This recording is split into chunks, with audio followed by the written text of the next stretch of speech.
Question: what is street savvy going to do in America's middle class or upper class? What is it going to do? You know, people talk about they want street smarts and this, that, and the third out of black men. What is that going to do for you? What is it going to do? Tell me, how is it going to help you? Like I said before, I'm not trying to say that inner city black men have nothing to say to suburb black men or all the other good stuff, right? But all I'm trying to say is there's two different systems. Typically, the inner city black community typically faces racism secondhand, right? That whole trickle down racism.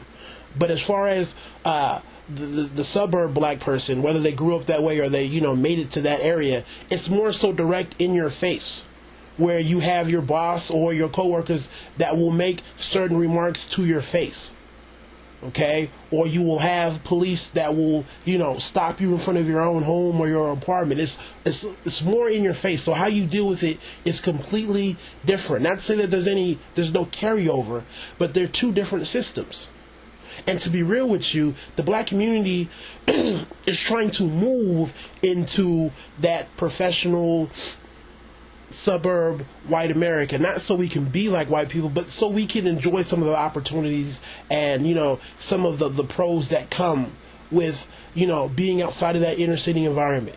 We talk about how to make it out of the hood, so I can completely understand if we were trying to say how can we make it back into the inner city. So I would definitely be on some like, yo, inner city black dude, what do you have to tell me? What should I be looking out for? But it's not going that way.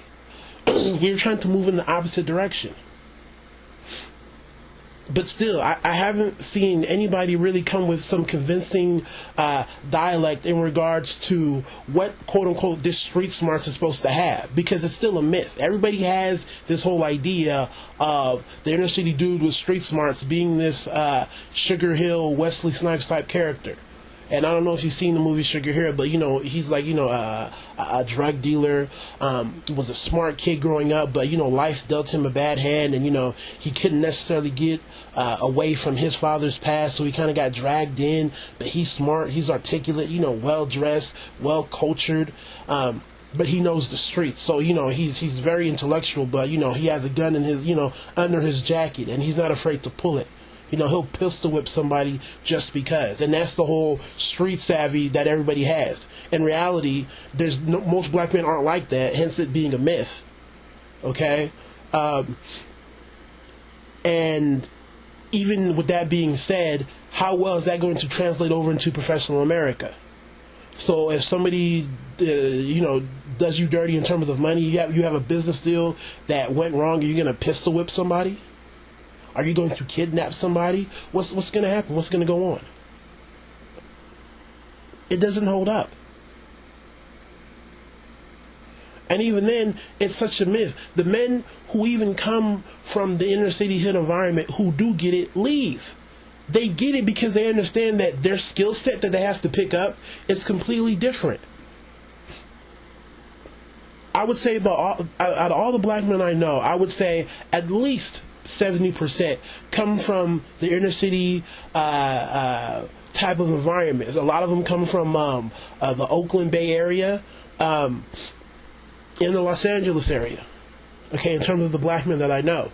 And they're the first in their family to get out of that situation. They have brothers that have been killed. They have brothers that are in jail. They have cousins that have been killed. And they have brothers that have been in jail. So they've been around in that environment.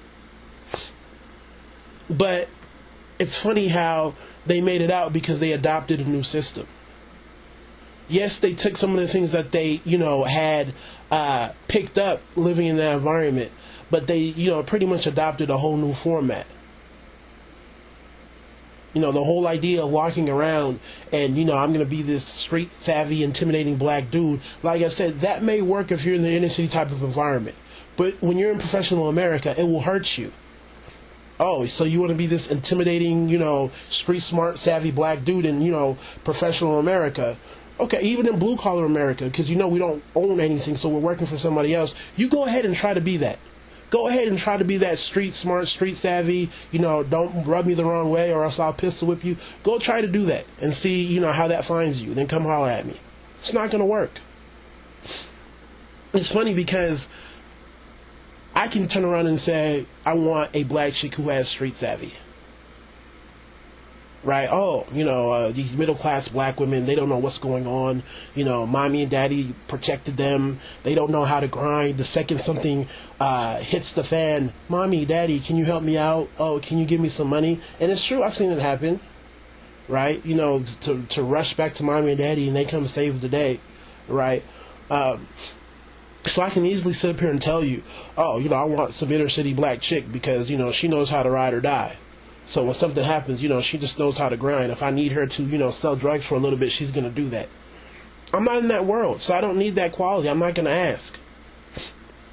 If anything, that, streetwise, thug, savvy type of black chick, even if I wanted one, would be more so somebody that can help me with my taxes. I want to find a chick who is savvy with taxes so she can help me hide my money. Or I have some legal issues. Let me find a lawyer who can, help me find some loophole in the law. If anything, that's the kind of savviness that I would be looking for. Because I understand that people like savvy, but when people put the whole adjective street savvy, it's just like, what is the street going to do in professional America or middle class America? What is it going to do? Where you're dealing with not just white people, but Asian people, Indian people, other people. What is that going to do for you? Nothing. I can completely understand if a woman says, I want a man who is savvy, okay, in terms of how he rolls with the punches, because that is life. But this whole idea of street savvy, it's not going to do anything.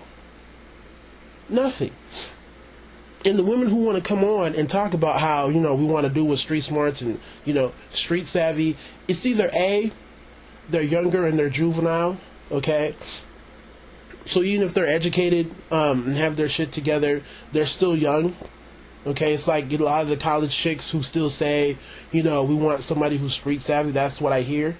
Or it's B, women who aren't even really in professional middle class America to begin with. They're not there. They want to act like they're there, but they're not there. Because the women who are truly there, okay, the women that are truly in middle class America, knee deep in it, they've been working, trying to get ahead, blah, blah, blah, blah, know that street savvy won't work. Won't cut it. At all. You'll just look like a fool. Whereas everybody else gets the whole who they're supposed to choose, who they're supposed to be with, and what they're supposed to be looking for, right? You quickly see that and you're like, what am I talking about, street savvy? Like I said before, I get more love and attention from women who are 35 plus. Why? Because I can speak well, I can dress accordingly, I can understand how to do well in this world. Not about me selling out or me about trying to mainstream into, middle class white America, but I know what it takes as a black person to do well. Right? So I know how to keep it black, but at the same time understand that the world that I'm in. Right? And older black women have much more of appreciation because a lot of them are truly in that world. But as far as the younger ones who, may be on their way there, they're still talking about street savvy. Hence the whole idea of I want to mess with the street guy, and that's perfectly normal. But the second you get that job and the second, you have the Christmas parties and things really get real, you're not going to want that anymore. You're not. It is what it is. So like I said before, I still question this whole idea of the true appeal of this street savvy dude, when in reality, it's a myth. Okay, I don't even want to even go further into why it's a myth. We talk about it in all these movies, the street savvy, guy, he's a drug dealer or a distributor. We're not even doing that. We're low-level drug pushers who get caught, right? We're the bottom guys. So even in real life, how many street savvy dudes are out there? We're the ones that get caught. What are you talking about? Right? All these gangster movies that people watch, they're so fantasy because all they're doing is taking what maybe the Italians and other people did and changing it. We love Scarface, right, because of who he was. But we're not Scarface. We're low-level drug pushers and drug dealers. So we've made these movies where instead of Scarface being non-black, we've made him black. Hence a lot of these, early 90s movies about the drug dealer doing this and doing that. And that has caught on in terms of being street savvy. But even then, the same Italian dudes and all these other people who were, you know, once illegal became legit. Why? Because they understood that the street world, right, is not the world that they're trying to get into. But let me stop here because I could just really keep going on that whole stereotype and how bogus it is. Out of all the stereotypes, the whole street savvy black dude is probably one of the worst ones that we have. Horrible. So anyways, I'll stop here. You guys know the drill. Take it easy. God bless.